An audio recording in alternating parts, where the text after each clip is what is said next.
I still remember the morning of the reunion like it was yesterday. The kind of day where excitement and dread mix in your stomach so tightly, you don't know which feeling will win. I woke up early, carefully choosing an outfit that was simple, but felt like armor. Nothing too flashy, nothing too plain. Just enough to blend in, but also to hold myself together. Family reunions had always been a minefield for me. Not because I didn't love my family, I did, but because my dad's expectations felt like a shadow hanging over everything, like a constant reminder that I wasn't enough, that no matter how hard I tried, I was always falling short. I'd seen the way he looked at my cousins, the pride in their eyes when they talked about their accomplishments, and I felt invisible next to them. The house was buzzing when I arrived, cousins running around, aunts and uncles laughing loudly, the smell of home-cooked food filling the air. Everyone seemed happy, but I could feel the tension building inside me, like waiting for a storm I already knew was coming. I smiled, tried to act normal, but my heart pounded like I was trying to outrun something. I caught my dad's eye across the room. His face was unreadable, neither warm nor cold, but I knew what was behind it. Disappointment. Judgment. Years of silence filled with unspoken words and unmet expectations. I swallowed hard. I wanted to believe today could be different, that maybe he'd finally see me. But deep down, I was bracing myself, because with him, love and pain were tangled together. And I was about to feel both in ways I never expected. The moment I dreaded came faster than I thought. We were all gathered outside, the sun shining, the noise of laughter and chatter floating around me. I tried to soak it in, hoping maybe today he'd say something kind. Maybe just one word that didn't sting. But then, out of nowhere, my dad's voice cut through the noise. Cold, sharp, and loud enough for everyone to hear. "You're such a failure, Mia. Always have been. Nothing you do is ever good enough." It was like the air went out of the room. Time stopped. My chest tightened so hard I could barely breathe. Faces turned toward me, eyes wide in shock or pity. I wanted to disappear. I wanted the ground to swallow me whole. I couldn't even speak. All I could do was feel the weight of his words crush me. Years of trying, of fighting, of hoping. It all felt like it vanished in that one moment. I felt exposed and broken, like a little kid caught doing something wrong. Except this wasn't about a mistake. This was about my entire worth, ripped apart in front of people I barely knew. My hands trembled, and I wanted to run away, to hide in the silence that followed. Some family members looked uncomfortable, others looked away. No one said anything to stop him. I wanted to shout back, to defend myself, but the words stuck in my throat. What could I say? That I'd been trying my best? That I was scared and hurting? That maybe, just maybe, I was more than his disappointment? But instead, I just stood there, silent, small, shattered. And in that silence, I realized something terrible. This wasn't just about him being angry. It was about me, how he saw me, and maybe how I'd always seen myself. After his words hung in the air, I didn't know where to go. Everyone was still looking, waiting for something. Maybe an explanation, maybe a fight. But all I wanted was to disappear. I slipped away quietly, my heart pounding like a drum in my chest. I found a corner by myself, away from the noise and the stares. My hands shook, and hot tears rolled down my cheeks, but I didn't want anyone to see me cry. Not here. Not like this. I kept replaying what he said, over and over. Failure. The word tasted bitter in my mouth like poison. I'd always tried to be strong, to prove him wrong. But right now, it felt like every effort had been worthless. Some relatives came by, giving me awkward smiles or quick pats on the back. But it felt hollow. No one said the words I wanted to hear, words that might erase the sting or at least help me breathe again. Instead, I felt more alone than ever. Like I was trapped inside my own shame. I wondered if they believed him, if they thought I was really a failure too. Maybe I deserved it. Maybe I wasn't good enough for anyone. Not my dad, not my family, not even myself. That night, I barely slept. The house was quiet except for the clock ticking and my restless thoughts. I stared at the ceiling, feeling broken in ways I couldn't fix with just a smile or a joke. I wanted to scream, to run, to hide forever. But somewhere deep inside, beneath the ache and the tears, a small voice whispered. It was faint, almost drowned out by the pain, but it was there. This isn't the end. You're not finished yet. I didn't know how or when, but I knew this moment wasn't going to define me. The days after the reunion were the hardest I've ever faced. Every morning I woke up with a knot in my chest, the memory of his words like a shadow that followed me everywhere. Failure. It wasn't just something he said once. It became a voice inside my head repeating, convincing me I wasn't good. Enough, I stopped looking in the mirror the way I used to. My reflection felt foreign, like someone else was staring back at me, a girl crushed under the weight of her own father's disappointment. I kept asking myself, is he right? Am I really a failure? It was terrifying how easily I let his words seep in, like poison slowly taking over. I avoided calls and texts. I didn't want to explain what happened or face the awkward sympathy. I didn't want anyone to see how broken I felt. I was scared to admit that I might believe him, that maybe I wasn't strong enough to fight back. At night, I'd lie awake, thinking about everything I'd tried to do, the jobs I'd taken, the mistakes I'd made, the dreams I'd let go of because I thought they weren't possible for someone like me. And it all felt like proof. Proof that I wasn't enough. Not in his eyes, and maybe not in mine either. But somewhere beneath that doubt, something else flickered, a tiny stubborn spark that didn't want to be snuffed out. I didn't know it yet, but that spark was the beginning of a fight I didn't know I was ready for. A fight to take back my worth, not because anyone else believed in me, but because I had to believe in myself. I wasn't ready to share this yet. Not with my family, not even with my closest friends. But slowly, painfully, I started to understand that my value wasn't tied to his approval. And maybe, just maybe, that was where real healing could begin. One morning, I woke up feeling raw but different. The pain from my dad's words hadn't disappeared. It still sat heavy in my chest. But something inside me shifted. I was tired. Tired of letting his voice control how I saw myself. Tired of carrying his judgment like a chain around my neck. I sat on the edge of my bed, staring at the cracked ceiling, and made a promise to myself.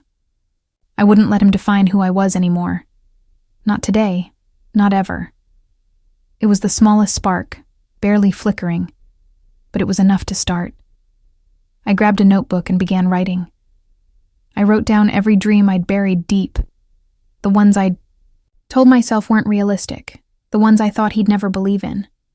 I wrote about jobs I wanted to try, places I wanted to go, things I wanted to learn. For the first time in a long time, it felt like I was reclaiming a part of me I thought was lost. I wasn't sure where this road would lead, but I was willing to take the first step. It was scary. The idea of building a new version of myself, without his approval, felt like stepping into the unknown. But the thought of staying stuck, broken, and silenced was even scarier. That day, I didn't tell anyone about my little notebook or the promise I made. It felt private, like a secret, pact with myself. But it was powerful. It was my first act of rebellion. Not against my dad, but against the fear and doubt that had held me prisoner. It was the beginning of a slow, quiet fight to find my own voice. And for the first time in a long time, I felt the tiniest flicker of hope. I realized pretty quickly that I couldn't do this alone. That tiny spark I'd found needed air to grow. Breath from people who saw me for more than just my dad's harsh words. So I reached out. At first, it was just a text to an old friend I hadn't spoken to in months. I didn't say much, just that I needed to talk. And she answered, without judgment, without pushing me to explain more than I wanted. It felt like the first time in forever that someone was on my side. I started opening up little by little, sharing pieces of my story with people who mattered. Not everyone understood, but the ones who did became my quiet anchors. They reminded me that I was not alone, that my worth wasn't tied to my dad's opinion. I found a local workshop about self-confidence and healing, and I went. Sitting in a room full of strangers talking about pain and resilience, I felt strangely safe. It was the first time I heard words like, "You are enough," without it feeling like a lie. I began to see myself through their eyes, a person worthy of love and respect. It wasn't an instant fix. Some days the weight of shame still dragged me down, but these moments of connection gave me something new, hope. And hope made the pain a little easier to carry. Slowly, I started to rebuild the shattered pieces of who I was. It was messy and imperfect. Sometimes I'd take 2 steps forward and 1 step back. But for the first time, I believed there was a path forward, a way to create a life that was mine. I didn't need my dad's approval anymore. I was learning to find strength in the people who saw me clearly, and more importantly, in myself. The journey wasn't easy. There were mornings when I still woke up feeling heavy, doubting myself, wondering if I was fooling everyone, including me. But I kept pushing forward, focusing on the small victories that slowly added up. I signed up for an art class, something I'd always wanted to try but never did, because I thought I wasn't talented enough. The first time I held a paintbrush, my hands trembled. I made a mess, and my work looked nothing like the pictures in the books. But for the first time, it didn't matter. It was mine. I was creating something just for me, and it felt like freedom. I started applying for jobs that felt meaningful, even if they scared me. I didn't get everything right, but I learned to celebrate every interview, every call back. Each small step built my confidence like bricks forming a foundation I could finally trust. I surrounded myself with people who lifted me up instead of tearing me down. Friends who celebrated my progress and reminded me of my worth when I forgot. Their belief helped me believe in myself, even on the darkest days. One night, as I looked around my tiny apartment filled with sketches and notes and a few houseplants I was trying to keep alive, I realized something. I was proud of how far I'd come. Not because I'd reached some perfect finish line, but because I was still standing, still fighting. My dad's words still echoed sometimes, but they no longer had the power to break me. I was learning to build my life on my own terms, one messy, imperfect, beautiful step at a time. For the first time in years, I felt like I was becoming the person I was always meant to be. The idea of talking to my dad again felt like standing on a cliff's edge, terrifying and uncertain. But I knew I needed to face him, not for his approval, but to reclaim my voice. To tell him that his words had hurt me, deeply, but they wouldn't define me anymore. When I finally sat down with him, the room felt heavy with unspoken tension. He looked at me like I was someone he didn't quite recognize. Maybe he was surprised. I was still standing. Maybe he didn't expect me to have anything to say. I took a deep breath and told him how his words at the reunion tore me apart. I didn't yell or cry. I just spoke honestly about the shame, the pain, and the long nights of doubt, about how I'd spent years trying to be someone worthy of his pride, only to realize I had to find that pride within myself. He was quiet for a long time. Maybe he was ashamed. Maybe he didn't know how to fix what he'd broken. I didn't expect an apology. I didn't want to argue or fight. I just wanted him to hear me. Our conversation wasn't perfect. It didn't erase the past or suddenly make everything okay. But it changed something for me. It was a boundary I set, not to shut him out, but to protect myself. To say, I won't let your words control me anymore. After that, I felt lighter. Somehow. Like carrying the weight of his judgment was no longer my burden alone. Facing him was painful, yes. But it was also a step toward healing, my healing. And finally, it felt like I was taking back my story, piece by piece. After that conversation with my dad, something inside me shifted again. I realized healing wasn't about fixing him or getting his approval. It was about learning to love myself, even with all my flaws and scars. It wasn't easy. Some days, the old doubts crept back in, whispering that I wasn't enough. But instead of fighting those thoughts alone, I learned to treat myself with kindness. I started small, reminding myself of things I did well, celebrating little wins, forgiving my mistakes. I made space for things that nourished me, journaling my thoughts, going for long walks, spending time with friends who lifted me up instead of tearing me down. I learned that self-love wasn't selfish. It was survival. The mirror stopped being my enemy. I looked at myself and saw a person who had been through storms and come out stronger. Not perfect, but real. Someone worthy of happiness and respect. I also realized that my worth wasn't tied to anyone else's opinion. Not my dad's, not my family's, not society's. It was mine to own. This was the real turning point.